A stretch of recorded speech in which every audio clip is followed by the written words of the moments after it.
Before the iPhone, phones were getting smarter, but they still looked like phones.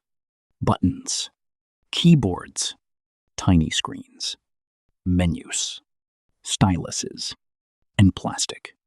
Then, one device arrived and made almost everything before it feel old. So, how did the iPhone rewrite the rules for phones? Before the iPhone, the smartphone world already existed. BlackBerry had email. Nokia had powerful phones. Palm had touchscreens. Windows Mobile had business tools.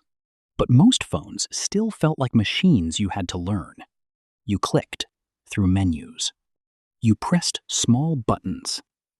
You waited for pages to load. You adapted to the phone. Then Apple asked a different question. What if the phone adapted to you? In 2007, Apple introduced the iPhone. It was presented as three things in one: a phone, an iPod, and an internet device. But the important part was not the list. It was the feeling. The front of the device was almost all screen. No physical keyboard. No stylus. No crowded buttons. Just glass. And your finger. That changed the relationship between people and phones. A keyboard phone was built around fixed buttons. Every key had one job, but a glass screen could become anything.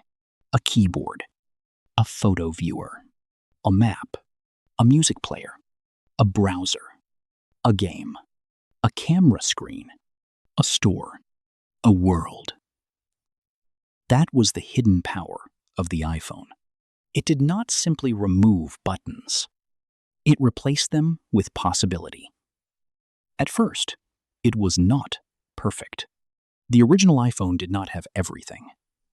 It was expensive. It did not launch with the App Store. It was not the first smartphone. It was not even the most complete phone. But it had something more dangerous. It made the future obvious. Once people touched a phone like that, the old rules started breaking. A small screen was no longer enough. A difficult browser was no longer acceptable. A plastic keyboard was no longer the center of the phone.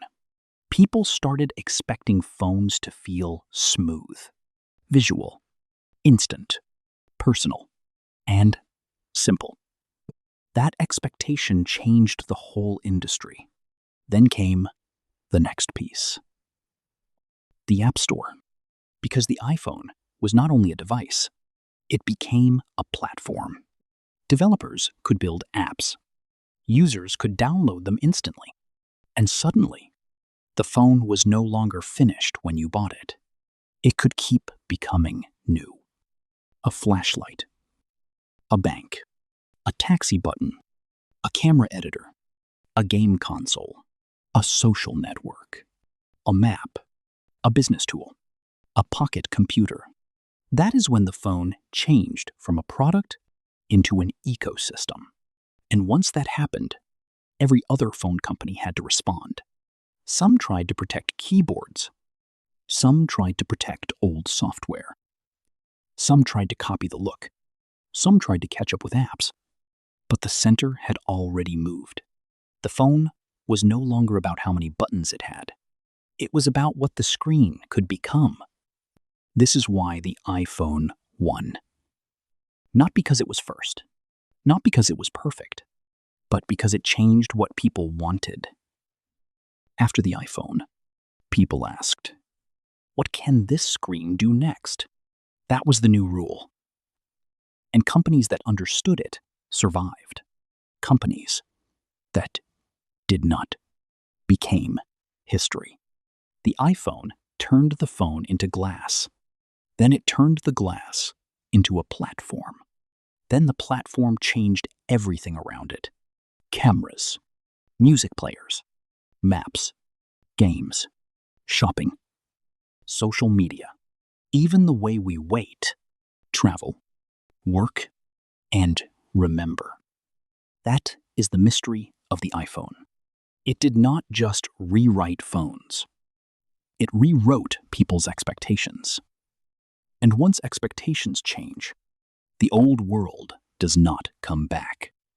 What product should we open next? Write it in the comments. And if you like stories like this, subscribe to Piece by Piece.